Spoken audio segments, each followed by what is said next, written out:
Alright, for today's overheated camera break, we're going to talk a little bit about hand mixing bagged concrete versus ordering a truck.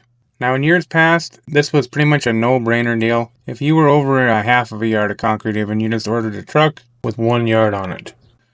Because the cost of ordering a truck versus the cost of buying the bags wasn't that huge.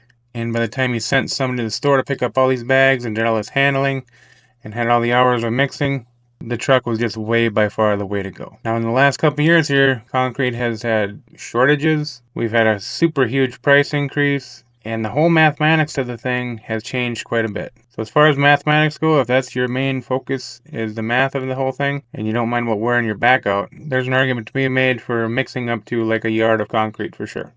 Now, the concrete shortage we had a couple years ago, that actually had us mixing some concrete. We do a lot of spa pads. We do a lot of small jobs. And we were finding ourselves sending Orville to the store to get pallets of concrete. Mike got real good at mixing it. We all did. It worked out just fine for us for certain jobs. We've also had jobs where there's limited access. I couldn't get a concrete truck anywhere near. It wasn't enough to justify a big pump. Haul the bag concrete up there, port it that way. But as a general rule of thumb, I think even for this day and age, if you're over a yard of concrete, you should definitely be calling a truck, especially if you're running a full schedule and you've got a lot of work. It's just hard to justify putting enough guys onto a job to hand mix it when there's other work going on. You can have a truck pull up, you can have your guys there just to wheel it in place, leave one guy there to do the finishing, move on to the next project. Doesn't take up a lot of your day. But if you're a lone wolf doing this stuff on the side or, just getting started and you're trying to do small work and it's more the money than the labor, you're going to come out better hand mixing it. You're going to lose a bigger part of your life, but you're going to come out better mathematically if you mix it. So I don't want to get too far into the weeds on this deal. We were doing some hand mixing and Magnus kind of came up with this topic.